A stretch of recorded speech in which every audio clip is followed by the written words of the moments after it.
Venezuela llegó a ser el país más rico de América Latina y estar entre las 5 economías más fuertes del planeta Tierra. Si bien la era de hegemonía tachirense había producido un nivel bajo de libertades civiles, en materia económica el balance era bastante positivo. A un par de años de haber culminado la Segunda Guerra Mundial, el país latinoamericano era 4 veces más rico que Japón y 12 veces más rico que China. Muchos alegan que la dictadura de Pérez Jiménez fue el periodo histórico más exitoso en Venezuela en el apartado económico. Pues claro está que, en cuanto a derechos civiles, humanos y políticos, la gestión dictatorial fue una completa tragedia. Pero más allá de ello, los números que dejó la jefatura de Pérez Jiménez en el apartado económico son irrefutables. En América Latina había iniciado una ola de intervencionismo estatal a partir de la década de 1930. En ese entonces comenzó a aplicar la política de industrialización por sustitución de importación. Esto, aunque pueda sonar muy bien en el papel, trajo considerables problemas debido a la falta de preparación de los ciudadanos locales en temas industriales. Venezuela no fue la excepción. El petróleo ya era una de las principales industrias en el país, pero en su mayoría era manejada por empresas transnacionales. Esto fue generando al Estado vía tributación ingresos para el financiamiento de obras públicas, permitió ensanchar sus nóminas, pero respetando siempre el funcionamiento de la empresa privada y alentando a la inversión extranjera, por lo que en el año 1955 la producción de petróleo en Venezuela superó los 2 millones de barriles diarios. 65 años después en Venezuela se producen tan solo 400.000 barriles diarios.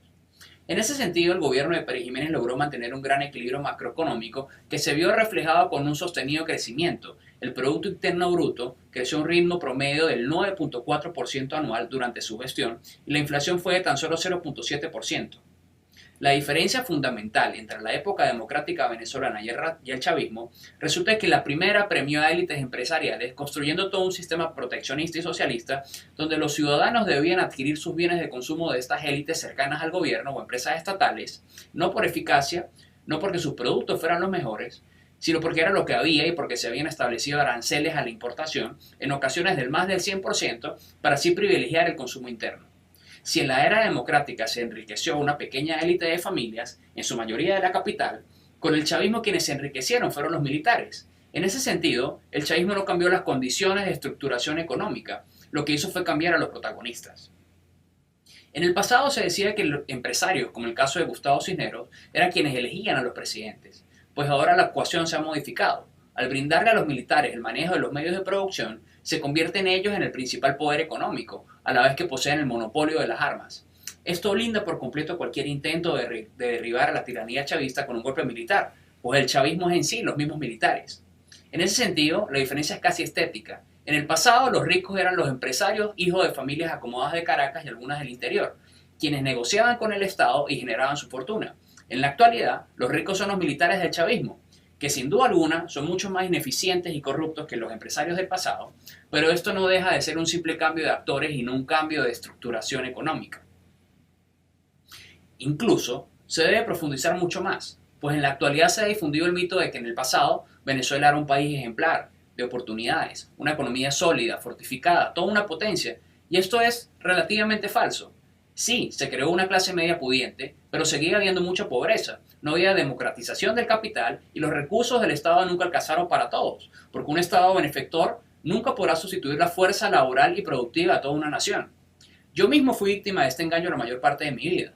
Mi odio hacia el chavismo no me dejó ver nunca las deficiencias que se arrastraban desde el pasado. Y esto se dificultó mucho más por el hecho de que yo vengo de una familia en la que si bien no éramos ricos, gocé siempre de una muy buena calidad de vida.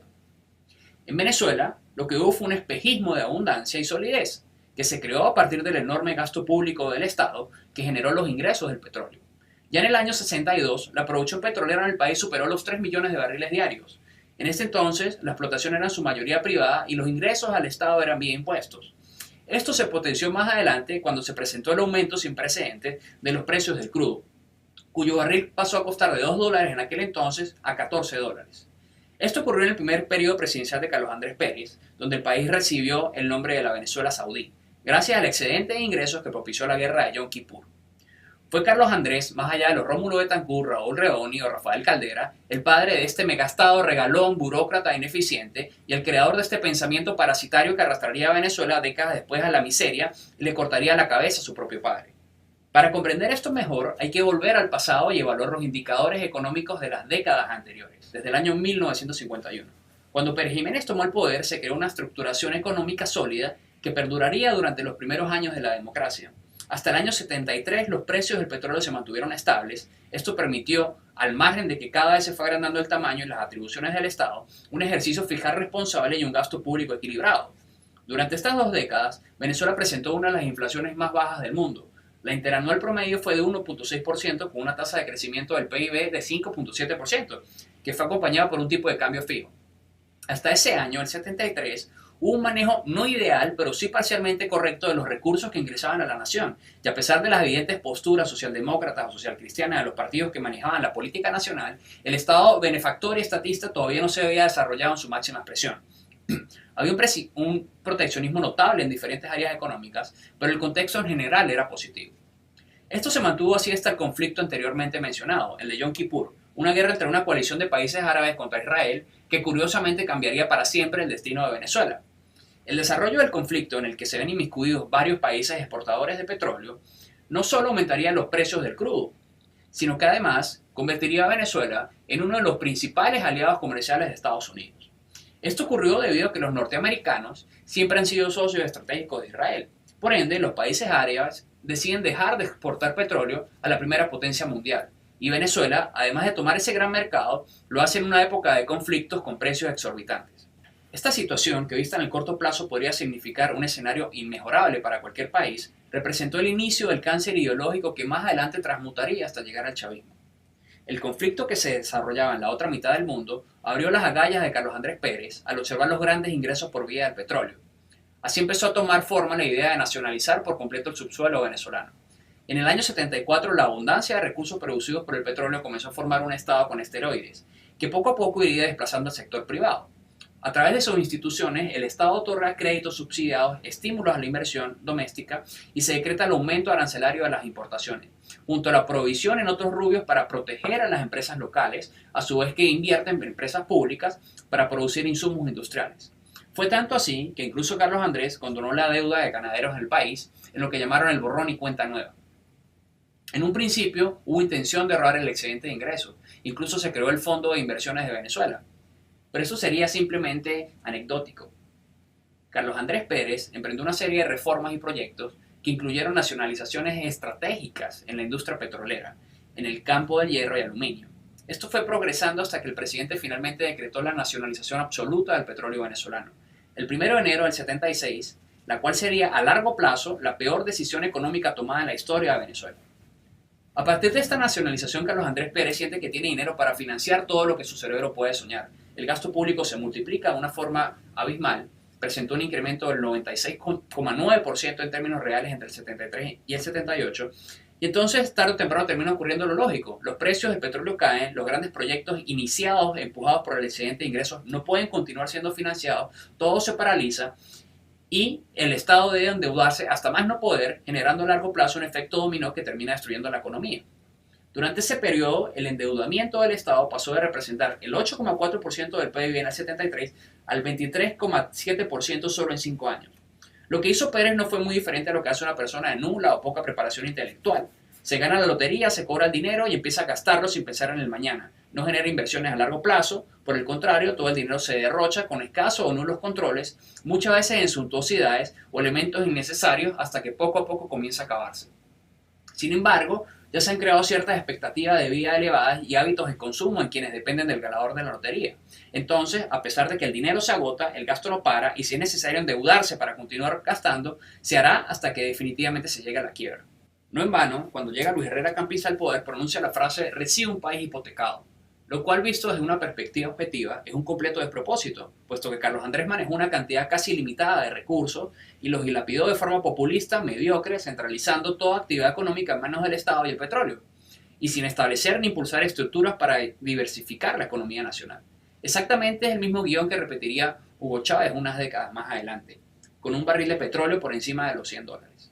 En el año 82, la deuda pública de Venezuela llegó a ser del 28,6% del PIB. Esto junto a la nueva caída de los precios del petróleo, las exportaciones petroleras de 19.300 millones de dólares en el 81 pasaron a 13.500 millones en el 83, una caída del 30% que produjo una crisis en la balanza de pagos de la nación que posteriormente desencadenaría el famoso Viernes Negro. El presidente Copellano devaluó la moneda venezolana y estableció un control cambiario llamado RECADI, la misma fórmula que emplearía años después Hugo Chávez con Cadivi, propiciando el mismo resultado en ambos casos: estancamiento económico y mucha corrupción. Todos estos antojos y manipulaciones al sistema económico venezolano generaron una enorme crisis en el tejido social y político. Los partidos y sus allegados estaban más interesados en apropiarse y negociar con los ingresos del petróleo que en formar una estructura económica de mercado autosustentable que pudiese sacar adelante al país. En pocas palabras, el ecosistema político se atrofió. Los ingresos generados por el petróleo convirtieron al Estado venezolano en un ente restrictivo, controlador de precios, administrador de divisas, dueño del principal medio de producción, quien a su vez, para continuar extrayendo su cuota sin inconvenientes, repartía una porción mínima de las rentas petroleras en dádivas a la población más necesitada. Los estados del mundo generalmente cobran impuestos más o menos elevados a los ciudadanos para mantenerse y financiar el gasto público. El Estado venezolano hizo todo lo contrario: se apropió de los pozos petroleros del país y les daba dinero a los ciudadanos con tal que no molestaran y les permitieran monopolizar los ingresos del subsuelo. El afán de intervenir en la actividad económica para redistribuir ingresos, manipular variables macroeconómicas, producir bienes y servicios que compitan o desplacen la iniciativa privada restringiendo la libertad económica, convirtió al Estado venezolano en una carga para su propia economía. Esto, palabras más, palabras menos, es el socialismo. La inventiva, la meritocracia, el esfuerzo, el sistema de incentivos privados fue sustituido por el sistema de cazadores de renta, quienes abandonaron actividades realmente productivas para conseguir contratos más onerosos otorgados por el Estado, desestimulando así la inversión, la producción y la diversificación de la economía. Habiendo manipulado y averiado la cadena de incentivos, los empresarios dejaron de estar condicionados al desempeño y se preocuparon más por sostener las relaciones con el poder. Debido a esto, muchas empresas terminaron produciendo bienes y servicios ineficientes que vendían bajo el proteccionismo del gobierno al mercado local. La culpa de que la sociedad venezolana esté tan corrompida y haya sido tan fácilmente manipulada y controlada por un individuo como Hugo Chávez es precisamente de las más lamentables élites venezolanas que propiciaron este ecosistema social del que se enriquecieron durante décadas, mientras fomentaban la perdición del país. No se puede olvidar que en medio de todo este descalabro social y político, Fidel Castro visitó Venezuela en el año 89, un tirano que en aquel entonces llevaba más de 30 años arruinando, pisoteando y asesinando al pueblo cubano, y un gigantesco grupo de venezolanos que se consideraban la élite intelectual escribió un manifiesto de bienvenida al sátrapa de La Habana que más adelante colonizaría Venezuela de la mano de Hugo Chávez. En concreto, la estupidez en Venezuela históricamente no ha venido de los pobres ni de las clases bajas, ha venido de las autodenominadas élites. Cuando Carlos Andrés Pérez en su segundo periodo intentó enmendar el desastre de su primer periodo, ya era demasiado tarde. Había creado un monstruo muy grande, incluso para él. Las élites habían corrompido a la sociedad, dañado el sistema de incentivos, despreciado el valor del trabajo y la meritocracia, y esto desarrolló un comportamiento social más abocado a la viveza que a la productividad y la transparencia. De allí nace lo que los venezolanos conocemos como la viveza criolla. Por ende, cuando finalmente alguien decide alzar la voz para hacer las cosas bien, la sociedad le cae encima, lo devora, lo cual es algo no muy distinto a lo que pasa hoy en día en el país en diferentes situaciones sociales, como cuando se burlan de alguien por no copiarse en los exámenes, o por no hacer la cola, o por no hacer trampa, por no ser vivo, o cualquier otra cosa. Entonces, el curso natural de las cosas era que se saboteara todo intento de racionalidad. La fiesta debía continuar hasta que ya no quedara música, ni comida, y ni siquiera gente. Es por ello que cuando el chavismo asume el poder, dice que rompen con el sistema. Su narrativa necesita ese rompimiento. Necesitan atribuir los fracasos del pasado y los fracasos que vendrán al enemigo de siempre, la derecha y el capitalismo, aun cuando estos dos elementos no han existido en las últimas décadas en la sociedad venezolana. La exclusión del Partido Comunista en el Pacto de Punto Fijo por otros tres partidos de izquierda menos radicales fomentó el caldo de cultivo ideal para implementar la narrativa de chavismo versus derecha, cuando siempre fue izquierda radical versus izquierda moderada, así como ha pasado tantas otras veces en la historia moderna de la humanidad. Si en el año 96 había un 69% de pobreza general, para el año 2017 con el chavismo la cifra llega hasta el 87% y en el año 2020 al 96%, lo cual es la más grande demostración de lo que es capaz de producir el socialismo. Por esta razón es sumamente importante e indispensable comprender los procesos económicos y políticos de Venezuela, no solo los últimos 21 años del chavismo, sino también de los 40 años que le antecedieron, pues lamentablemente hoy en Venezuela la mayoría de la oposición al chavismo está compuesta por partidos y miembros de esa estructura socialdemócrata que arruinó a Venezuela en el pasado, y que lejos de ofrecer un cambio real en el sistema económico en el país, pretende volver a sustituir al chavismo como los dueños de la renta nacional para distribuir entre los suyos y no propiciar un sistema de mercado libre que entierre para siempre el esquema de corrupción en el país, restableciendo el ecosistema de incentivos adecuados para apuntalar y desarrollar la producción privada, democratizar el capital y finalmente poder aspirar a ser un país desarrollado y no tan solo un espejismo socialista con comida de papel y mucha propaganda.